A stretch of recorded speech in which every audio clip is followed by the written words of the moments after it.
Hello everyone, here am I again reading the book of the great people of the Bible and how they live.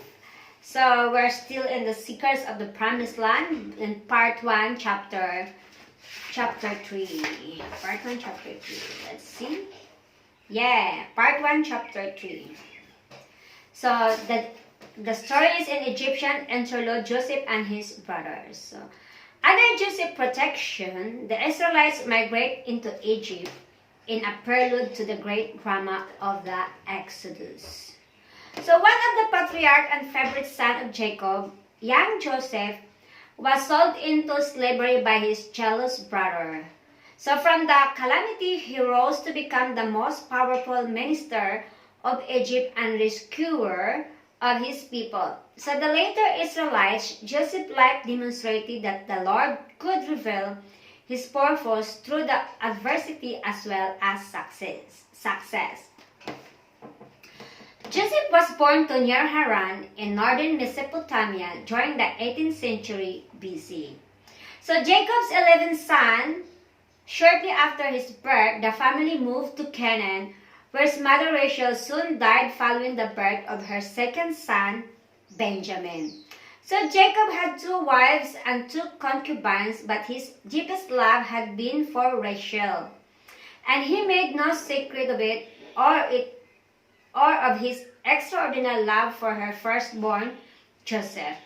So Jacob led a semi-nomadic life, so much as his forefathers had, tending livestock and cultivating small fields when the land was available.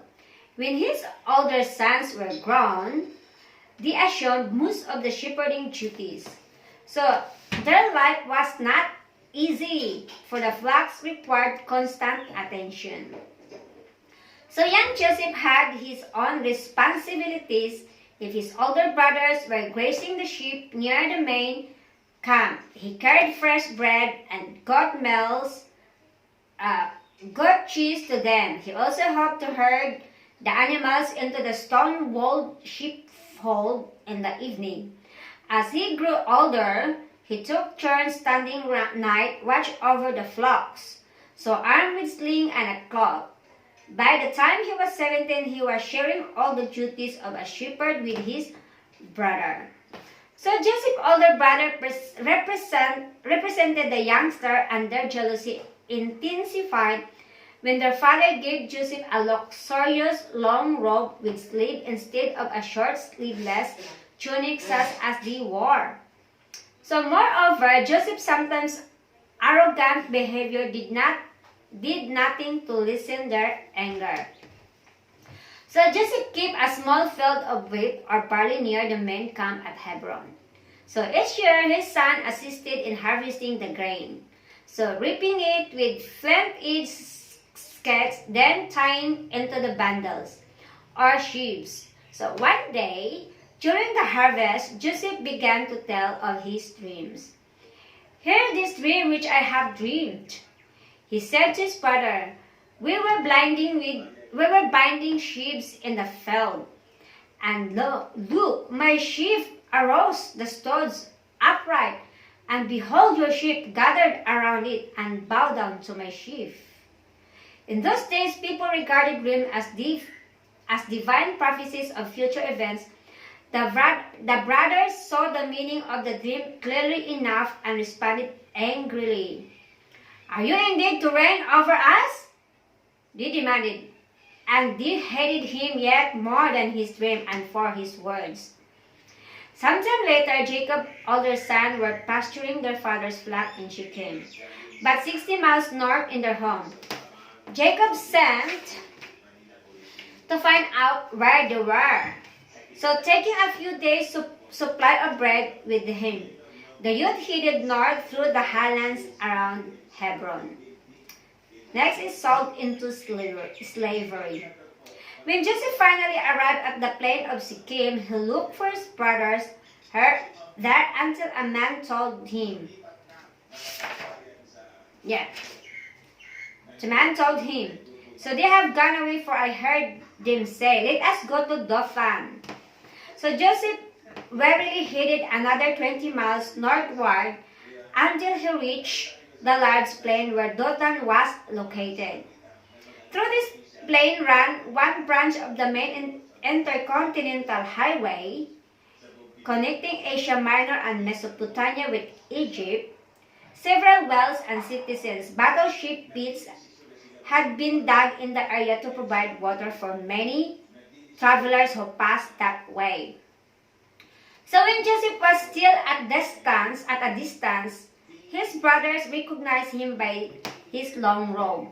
So the sight angered them, said one. Here comes the dreamer.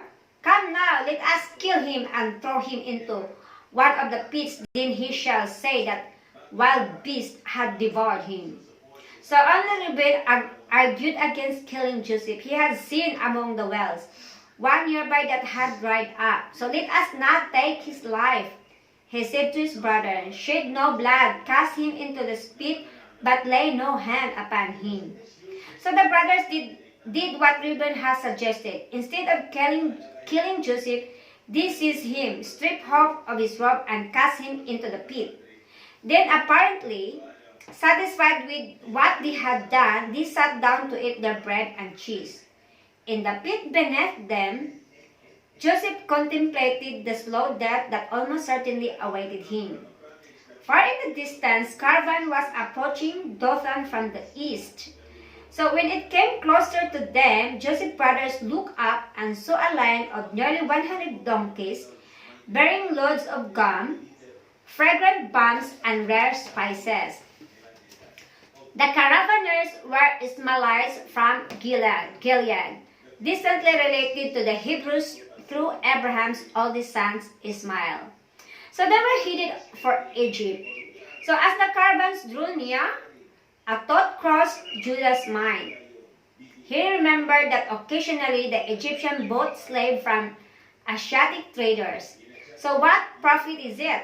He asked his brothers.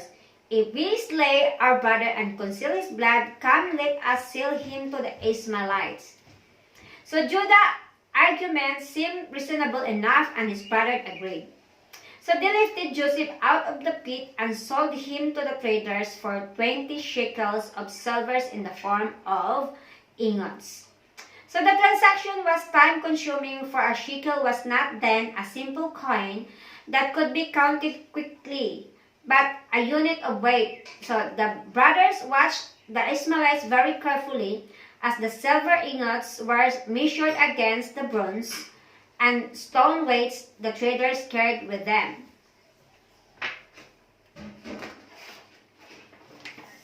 Satisfied with a bargain, for 20 shekels of silver could buy 10 good rams for the flock, the brothers carried out of the rest of the scheme. So they slaughtered a goat, dipped Joseph's robe in the blood, and brought the robe to their father in his camp at Hebron. Recognizing Joseph's robe, Jacob was grief-stricken. He went into mourning for many days, longer than the customary 7, for the death of his favorite son had killed by joy in his life. So Joseph, however, was very much alive. At that moment, he was traveling with the Ishmaelite traders across the barren northern coast of the Sinai Peninsula toward Egypt. The caravan was stopped at one of the forts guarding the Egyptian frontier. So travelers to Egypt were inspected and questioned until the border guards were satisfied that they were peaceful. Joseph was impressed by the guards' weapons, their strong bows made from wood and horn. So their body armor, especially by the lightweight mobile chariots. This formidable vehicle had been brought to Egypt only a few years before, when the Hyksos, a Semitic people, had conquered the country. Next is the Egyptian state. So the Ishmaelites then traveled north to the delta city of Avaris, the Hyksos capital. From within this stronghold, the Hyksos pharaoh ruled his country. So his personal guard was stationed there as well, and it was the captain of the guard, Potiphar, who put Joseph from the Ishmaelite trader and took him to his state inside the city. So never before had Joseph seen such a large and magnificent home. It was surrounded by a wall to guarantee safety and privacy for the household. So just inside the main entrance stood a small temple, and beyond that, formal gardens and artificial pond. So in the middle of the grounds was the main house, a large square building of a thick mud brick with small windows near the ceiling for ventilation and light. So the ground floor contained storerooms and the servants' quarters. So on the second floor were the main entrance reached by the flight of stairs.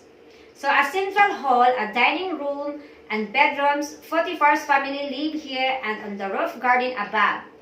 So the furniture, table, chairs, and beds must have seemed strange to Joseph, so had sat and slept on a simple mats and goat skin all his life.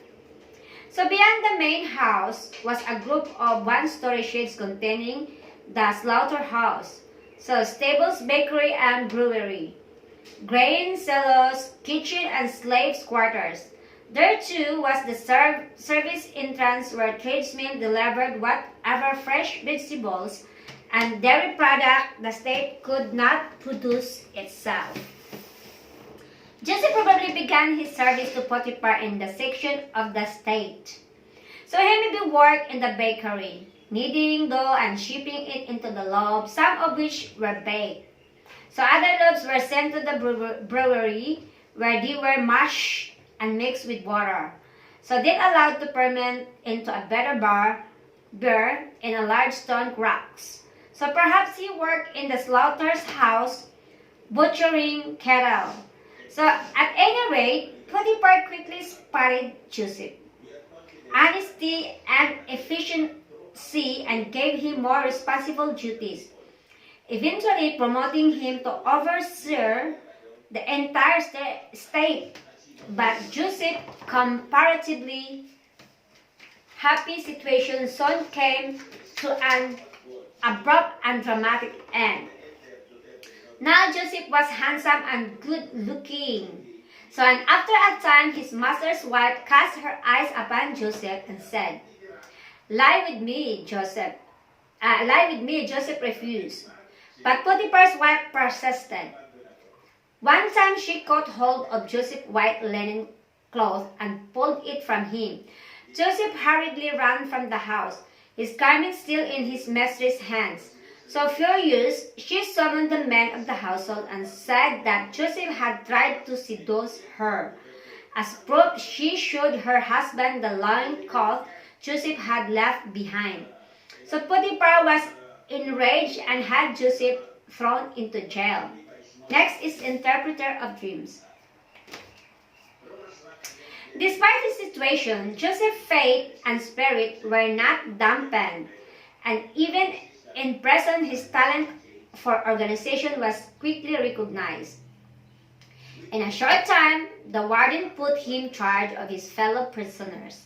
Sometime later, two of these prisoners had disturbing dreams. The Egyptian too took dreams seriously and believed they were communication from the gods. So the average man often had to consult a professional interpreter to have his dream explained. So prisoners could not do so. So when Joseph saw their stress, he recalled the prophetic dreams of his youth and has said, "Tell them to me, I pray you." So one of the prisoners had been the Pharaoh's chief butler, the other his chief baker. When Joseph heard their dreams, he predicted that in 3 days that the butler would be restored into his office, but the baker would be hanged. Joseph's reading of the dreams proved to be accurate. So 3 days later, his prediction came true. So the butler had promised to tell to the Pharaoh about Joseph's ability to interpret dreams. But once of a prison, he forgot his promise. One night, about 2 years later, the Pharaoh himself was troubled by 2 dreams. He summoned the court magician, royal priest who had been trained in the interpretation of dreams.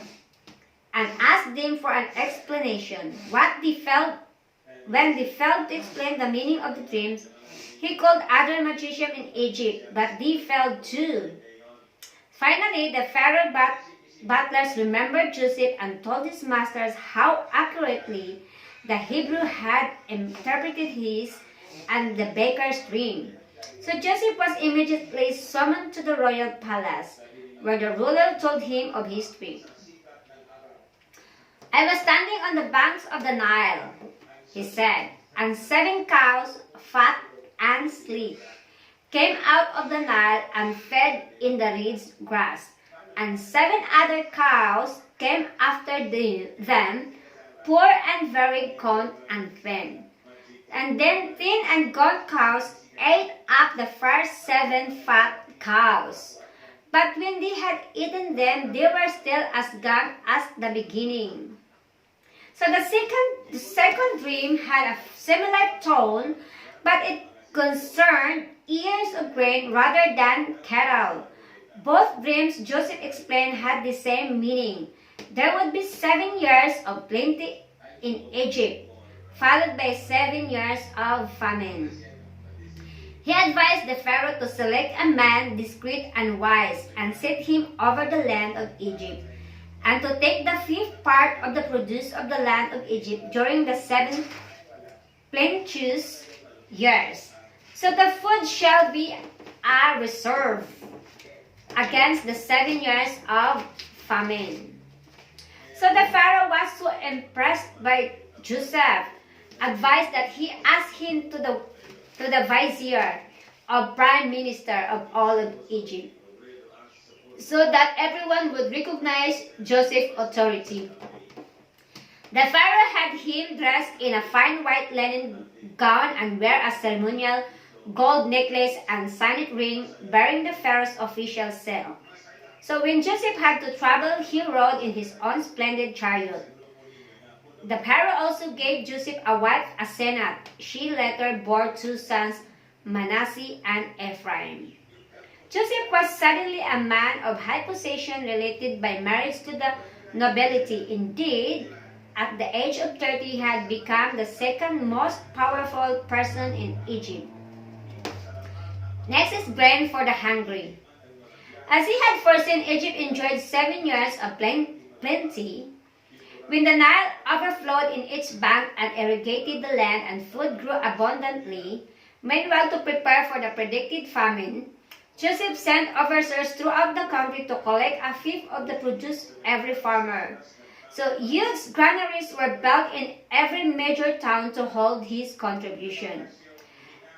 The reserve built up was so great that Joseph ceased to measure it, for it could not be measured. So then after 7 years of plenty, Nile suddenly fell to overflow, and Egypt was devastated by famine. Everyone came to Pharaoh to buy the grain essential to survive. At first, they used money, but when that ran out, they were forced to trade their cattle, the principal source of the meat. So eventually, there were no more cattle to trade. So the Egyptians began to exchange their land for grain. So only the priests were given free supplies and allowed to keep their lands. So each man was allowed to live on his former property, but he had to agree to give 1/5 of whatever he produced in the future to the Pharaoh. By the end of the famine, Joseph had obtained nearly all the land in Egypt for his master. The famine affected neighboring countries as well. In Hebron, Jacob heard there was a food in Egypt and sent all his sons but Benjamin there to buy grain. He did not know, of course, that it was Joseph who controlled the distribution. So the 10 brothers set out for Egypt. With them, when their donkeys carrying empty sacks to hold the grain they hoped to receive. On their arrival in Egypt, they were sent to the Pharaoh's vizier, who was directing the grain distribution. Finally, it was their turn to plead to the vizier for grain. So Joseph recognized his brother at once, and he also saw that Benjamin was not with them. So his brothers, on the other hand, failed to recognize the lad they had sold into slavery. So Joseph had been only 17 years old then. Now he was close to 40s. So as the dream of Joseph's youth had foretold, the brothers bowed down before him. So Joseph wondered what had become of his father and why Benjamin had not come with his brother. Yet he did not ask them and keep his identity secret. Instead, he spoke harshly. "You are spies," he said. "You have come to see the weakness of the land." And the brothers protested, "No, my lord, but to buy food have your servants come. We are 12 brothers, the son of a man in the land of Canaan. And behold, the youngest is this day with our father, and one is no more." Joseph was glad to hear that his father and Benjamin were well. But remembering his brother's cruelty, trickery at Dothan, he again accused them of being spies and put them all in jail. So after 3 days, he softened a bit. "Let one of your brothers remain confined in your prison," he offered, "and let the rest go and carry grain for your household and bring your youngest brother to me." Leaving Simeon behind, the brothers returned to Hebron. Their sacks filled with grain, they told Jacob everything that had happened. But the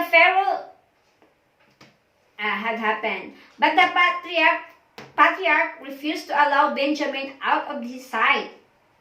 "So my son shall not go down with you, for his brothers is dead, and only of Rachel's chance is left." But the famine in Canaan persisted, and the grain that the brothers had brought back was soon gone.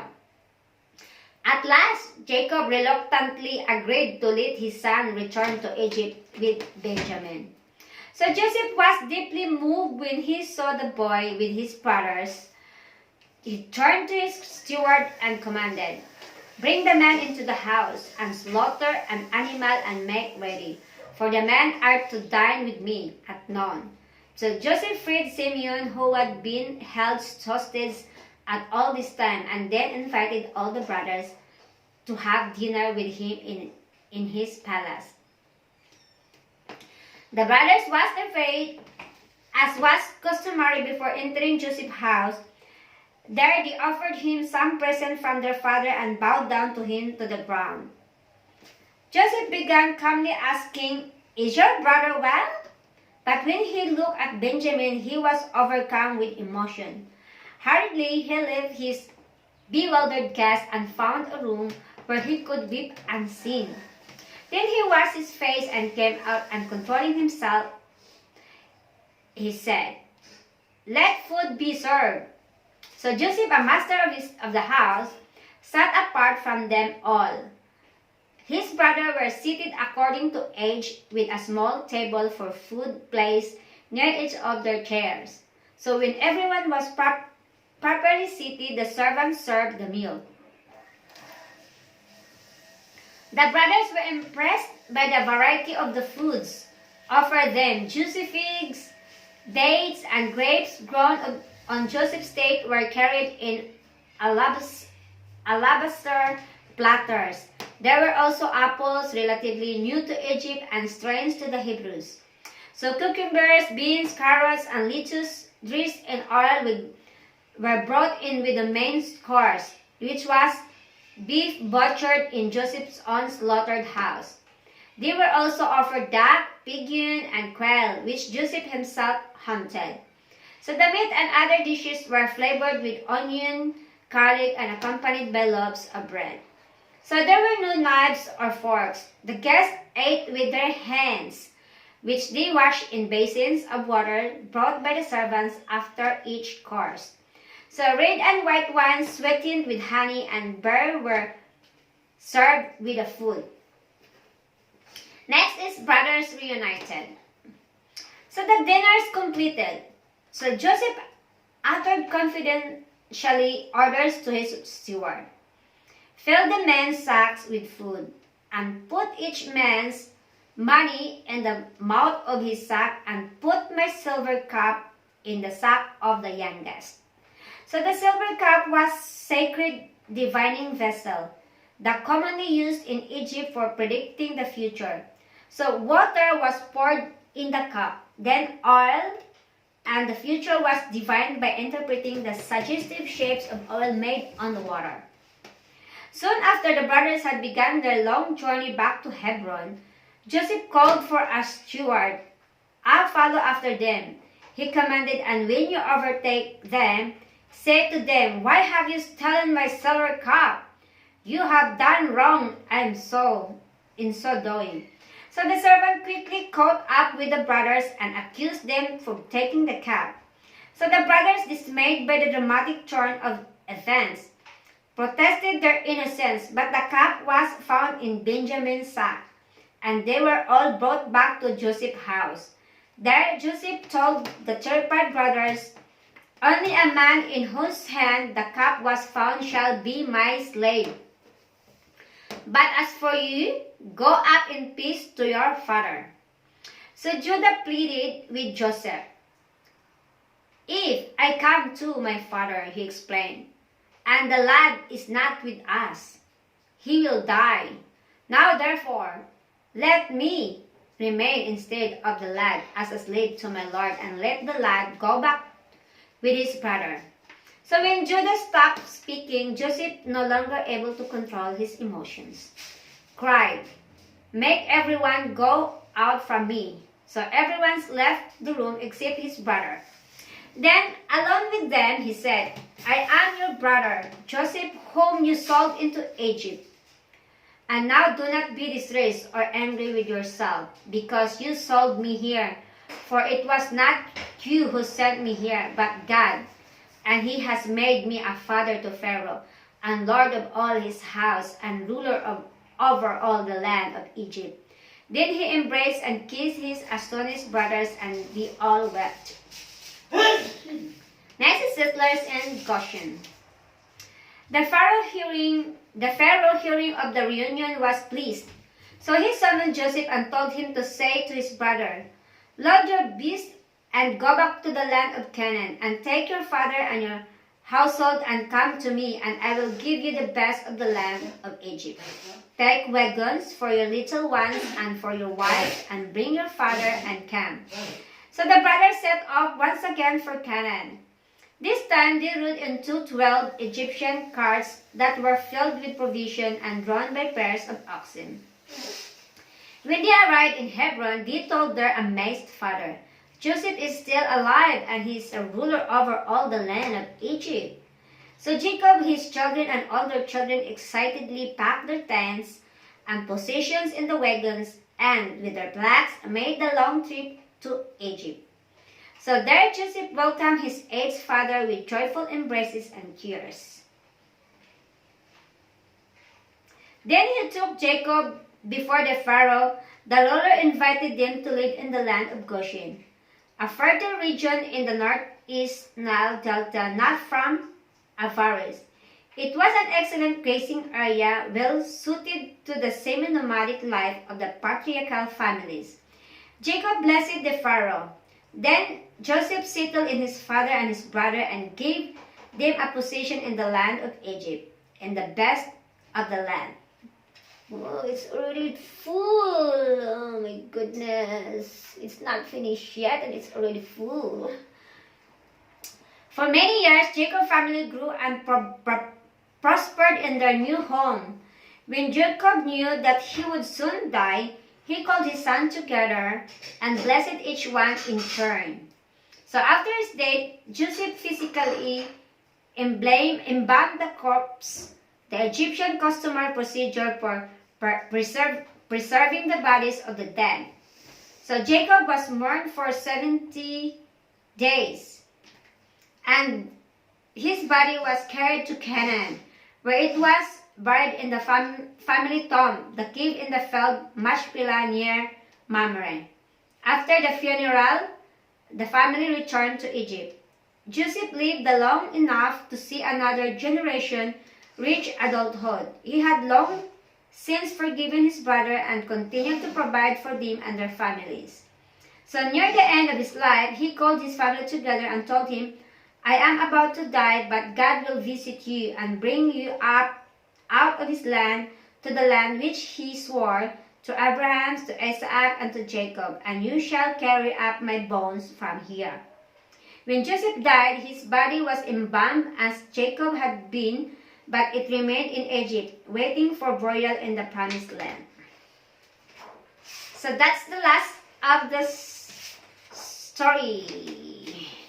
So this is the place of the peril, where Joseph is the the administrator. And this is when his brother said to them, when they were reunited. So the next story we're reading, because it's already full, I can continue read, is which we still in the secrets of the promised land in chapter 4, Moses the Lord Father. But I will read that in the next video. Thanks for watching. God bless everyone. Bye.